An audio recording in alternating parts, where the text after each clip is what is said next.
Now, we've got plenty to do today because there's an awful lot to catch up on, and I'm delighted to say it's time to speak to Richard Tice, leader of Reform UK, talk radio presenter, of course, as well, although I don't think he's on this Sunday. Richard, a very good morning to you. A very good morning to you, Mike. Thank you. In another extraordinary week, isn't it? Well, quite. I mean, I don't quite know where to begin, but let's begin with the question I had yesterday for everybody, which I think we kind of got towards an answer on, which is, what on earth are they up to? They, of course, being the government. Well, exactly. I mean, it's hard to know where to begin. It really is. But I think that the sort of the cost of their net zero program, which I call net stupid, and it's becoming ever more apparent that it is incredibly stupid. The cost of that is just going through the roof. And actually, the Daily Mail did a very good expose on the huge cost and the inefficiency of these heat pumps, which seems to be the sort of the central strategy of the government in terms of reducing emissions. That we're all going to have to get rid of our perfectly decent boilers and replace them with a piece of kit that is noisy, that is expensive, that takes a huge amount of space. Oh, and by the way, doesn't actually do the job that it was designed to do, which is to provide hot water and to heat your radiators to the same sort of temperature as a boiler does. Right. I mean, it's quite extraordinary. And as you just said in your intro, you can always tell with this government because they're very good at sort of talking the talk, but you then find out that none of them have actually implemented, by way of leadership up front, any of the measures that they're trying to impose upon the rest of the poor unsuspecting public. Yeah. I mean, it's like somebody coming to your house, Richard, it seems to me, with a low loader, and on the back of the low loader is a car which is worse than the one you've already got, which doesn't have as much room in it as the one you've got for your children and your dogs and your luggage and everything else, which doesn't run as well, which is older and less efficient, but it's more expensive. And they give you that car, make you pay them a load of money, and then take the nice car away. I mean, exactly right. And I think that this, as more and more people realise what the government's planning to do to force on everybody, I think that the fury will grow. And my simple slogan here, Mike, is save our boiler. Yeah, absolutely. Save our boiler. I mean, if it ain't broke, don't fix it. And there's a reason why the vast, vast majority, I think it's sort of well over 90% of homes have boilers, and that's because gas is a perfectly sensible fossil fuel. It works, boilers work, they're reliable, the heat they produce works, is reliable.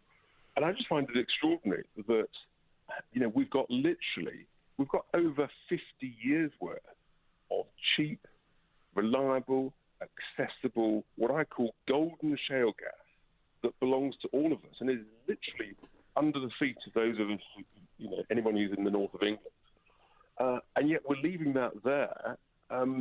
Instead, we're either going to buy expensive gas from the likes of Putin or people in the Middle East, or rely on buying electricity from France if we're a bit short, if the wind hasn't blown off the coast of the UK. I mean, it's complete madness, this whole strategy. We all want to reduce emissions and have cleaner air. That's fine, but we can achieve that in different ways. Yeah, but we've already reduced emissions, Richard, and we do have cleaner air. I mean, I'm old enough to remember when the air in London was pretty bad, when people did have coal-fired, fireplaces, and they burned coal which wasn't even smokeless, and you'd walk out into the street and you could barely see the hand in front of your face. To complain that we haven't done anything and we haven't done enough is nonsensical. The cars now that we drive around in the new cars are absolutely incredibly clean. We're going to talk about Sadiq Khan in a little while. Do you know he's extending, I think at the end of this week, the ULEZ zone out to the North and South Circular, and he's looking to extend it out to the M25, which means anyone who's coming in from the M25, not even going into central London, is going to have to pay a ludicrous amount of money to go to work and do their job. It's absolutely madness. And you're right, we have made great progress reducing emissions. We're actually a world leader. We reduced our emissions by over 40%, well over 40% in the last 30 years. And there's more sensible progress we can make, but it's got to be affordable and it's got to be strategic. And what we mustn't do is sort of virtue signal hair shirt our whole economy and essentially all of our lives in the knowledge that other countries like China and India and Russia are literally looking at us laughing, thinking, there go those suckers. We're just going to carry on as we were, keep building our coal-fired power stations. Right. Let's remember, we represent about 1% of all global emissions, whereas the likes of China represents almost 30% of all emissions. Right. And they're still building coal-fired power stations. And we are, in a sense, we seem quite happy to increase the cost of our energy to huge amounts, which actually, in global emission terms, will make not the blindest bit of difference. I mean, it really is. It's another definition of madness. Well, it is. And also their logic is all over the place, Richard, because what we're told by this government is that the reason electricity and gas prices have reached peaks in the past few weeks and months is because we're not doing it green enough. And it's actually the complete opposite of that. One of the reasons that they're so high is because we are over-greening our supplies. Well, that's right. And so what you're seeing is because the government has basically forced all of the cost of building, whether it's wind turbines, whether it's solar panels, they're forcing all of that cost into the private sector, who want to make sort of 16% return on their money, that actually we're having to pay a huge renewable subsidy in order to get that green energy. Right. And just financially, it's utter lunacy. And of course, it's decent, ordinary British families up and down the country who are having to pay hugely increased bills, and people are literally seeing them around on the doorstep as we speak, in order to subsidise the profits of those developers, of those investors in green energy. By the way, the majority of which appear to be overseas private equity groups, overseas investors, sovereign wealth funds.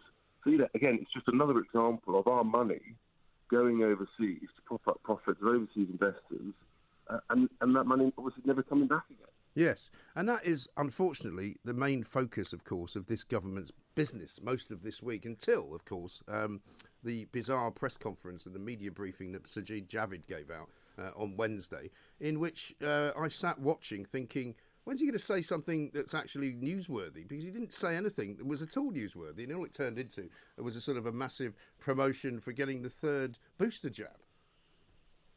Well, as we know, with this whole crisis, as with regard to COVID, so often the government makes and continues to make decisions that defy any common sense and just seem out of touch with reality.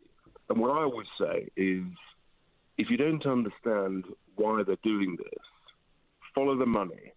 And it just feels to me, why are they pushing jabs so hard to children? And it's interesting, isn't it, for example, with children, I think the latest data I've seen is that about 14 or 15% of 12 to 15-year-olds have been jabbed, totally contrary to what all the opinion polls supposedly said parents would want to do. Right. So the proof's in the pudding, and you just wonder why is he trying to keep pushing these boosters? Well, of course, some of the vaccine companies are making huge money. Why are we still testing 1 million healthy people a day? In most countries, they're just testing those who've got some form. Well, this is the thing. So they test all these people, they get all these positive tests, and then they tell us that we've got a problem. While looking across to Europe, where hardly any testing is being done, their rates are lower. Well, there's a surprise. It's almost as if they're sort of painting themselves into a corner deliberately. It's exactly. Again, it's not rocket science. It's basic common sense. And as I say, we just shouldn't be testing hundreds and hundreds and hundreds of thousands of perfectly healthy people every day. What you actually end up doing, of course, is just, in a sense, extending the sense of anxiety, extending the sense of fear. And I just felt that Javid's press conference, it was like another form of scaremongering. But here's the real rub, Mike. I don't think that a huge chunk of the population with any more of the sort of restrictions that he's talking about. And I think unless there's a significant new variant of concern that is more harmful, in particular, that is more harmful to the young. Unless you get that scenario, then I think otherwise people will say, no, enough's enough. Yes. I'm done. I think a lot of people are saying that already. But already we're starting to... Sorry, Richard. I was going to say already we're seeing these signs of what is fully vaccinated and what does it mean? If they start saying, there's already a story leaked out this morning from Downing Street saying, if you don't get the booster, you might not be able to go anywhere next summer. Well, I'm sorry, that to me is tantamount to blackmail. It is, and that's exactly the language that you're starting to see from the Health Secretary and the Education Secretary. For example, with children sort of inferring, well, if the children don't get jabbed, then they may not be able to get the same education, the same number of face-to-face classes. And it's just that sort of insidious blackmail. And actually, the reality is that we've all done our bits. We stayed at home. We protected the NHS. We got jabbed. We've done all that. And now, actually, people want to get on with their lives again. And they want to be able to put food on the table, and we've got to get this country going again. Exactly. And I think people just feel they're done with it. And actually, of course, the truth is, as literally dozens of medical people that I've spoken to, the best form of immunity in the long term is actual natural immunity from having caught it. And of course, what we're seeing is, and let's just remind ourselves, that being double jabbed, yes, it's very successful at reducing the risk of hospitalisation and death, and that's great. But we know that it doesn't stop transmission, and it doesn't stop you catching the virus. And actually, although many people in the press are sort of loath to report it, the reality is, in a sense, this only really ends when everybody who's been double jabbed ends up catching it in some way, in some mild way, and if they haven't got other health conditions, and then they've got long-term natural immunity, and that's what's going on at the moment. It's quite clever. You look at the numbers of positive cases, and that's the reality. That's what happened. People are getting on with their daily Well, this lives. is it. I mean, we get all this nonsense and guff about how all the infection rates are going up again, but at no time do they ever say, which is actually good because it means more people have got immunity. They don't say that. And again, it's well, you wonder why. You really do wonder why, and it brings you on to the sort of the doctors, the GPs in their union, and there's some fantastic doctors and some fantastic GPs, who are and throughout the whole crisis have been seeing people face to face. But it's the sort of unionised, as you inferred, Scargill-ised. Yeah. Dr. Scargill will see you now. I know you won't. He's on strike. I mean, it's just, it really does. And many of the listeners won't remember who Scargill was. But, this was a man who, and of course then we were utterly reliant on coal. This is a man who tried to basically bring the country to a complete standstill in the 70s and early 1980s. Yes, while operating from his luxury apartment in the Barbican. Indeed. And I think we're in a sort of similar situation now where the unionised BMA, who, by the way, just to remind everyone, actually they objected to the very creation of the NHS just after the Second World War because they were concerned their doctors wouldn't be able to earn the significant amounts of money that they previously earned. So they haven't exactly got a great track record. And you almost sort of think whatever the BMA says, if you actually do the opposite, or if you think the opposite, then you'll be nearer the truth, nearer the sensible decision. But I think it's absolutely appalling that they are saying that under no way could GPs go back to achieving the sort of face-to-face appointment ratios that they were achieving pre-COVID. Yeah, I know. I think it is around about 80%. And you just think, why not? And, exactly. And frankly, if there's a few, I suspect actually, Mike, that the press may be, the chances are that the press has sort of made them quite a big thing of it. The number of GPs who are actually refusing to go back to pre-COVID levels, I suspect it's the minority of GPs. the reality. Yes. But anyone who's many associated with the GPs are not BMA, members of the I actually heard one of them this morning talking about how, well, frankly, if you've got a cold, I don't want to see you. And you're going, sorry, you're a doctor. What do you mean don't want to see me? And it's like, well, we don't want sick people coming into the surgery to infect other people. I mean, are we now having to talk about changing the entire idea of a GP surgery? I think it's a small minority of GPs that are behaving in this sort of militant, unionised way. And I think maybe you just have to say, look, actually, if you're not prepared to see patients face-to-face, folks, actually, it's a breach of contract. Yeah. So very happy to rip up your contract. And if you want to work part-time from home, then you get a part-time from home type of pay rate. Yeah. And that's very different, actually, to the very significant pay that GPs do receive. Yes. Absolutely right. So, one final thing, Richard, before you go. I don't know whether you've seen this. Mayor Sadiq Khan offers grants of £25,000 each to Londoners to decolonise their street names in a £1 million campaign after the BLM-inspired protest. I mean, let's not forget, this is our money we're talking about here. He wants to rename streets. Now, obviously, there are some streets that you might wish to rename. For example, one of the ones that they show is Black Boy Lane. I can see why he'd want to change that.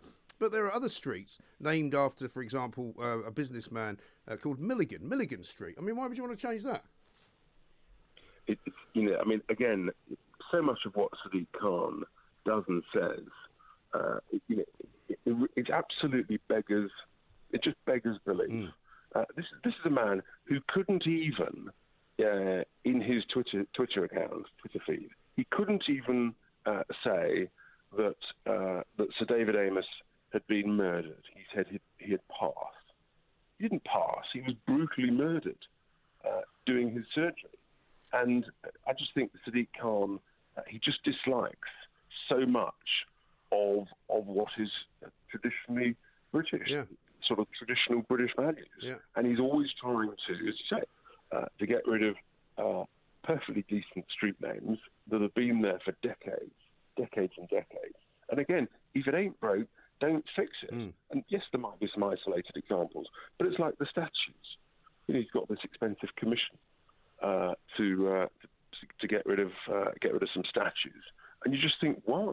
I mean, fine, let's celebrate great new achievers in the current world, put up some new statues, but you don't need to get rid of a whole load of perfectly valid, perfectly decent statues from which we all learn about our heritage, our history, much of which is amazing and fantastic, and much of which, frankly, we might say, no, actually, that's not where we would be today, and we should learn from it and understand why it happened and why that sort of thing took place, whether it was 200, 300, 400 years ago.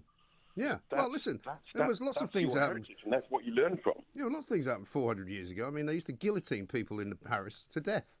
I don't suppose they'd be saying, therefore, we should never mention any of the names of any of the French kings or queens or Marie Antoinette or anything like that, as if it didn't ever happen. That's madness. And this is the same Sadiq Khan, who, as you say, is trying to make life much harder and more expensive for decent tradesfolk trying to get to work, now having to pay a fortune if their vehicle is a bit too old. And the same Mayor of London, of course, who ultimately is responsible for these low-traffic neighbourhood schemes, which, again, are incredibly disruptive to many, many communities, causing absolute chaos, to the point now where some people won't even deliver to certain streets because they just can't get in and out of them without risking a huge fine or being stuck in a jam. Yeah, amazing. Absolutely ridiculous. Richard, great to talk to you as ever. You're off this weekend, I think, aren't you? I am indeed, but I'll see you next week, mate. We'll see you next week. Thank you very much indeed. Richard Tice, leader of Reform UK, talk radio presenter, of course, generally speaking on a Sunday from 10 o'clock. You want to watch that and listen to that every single week.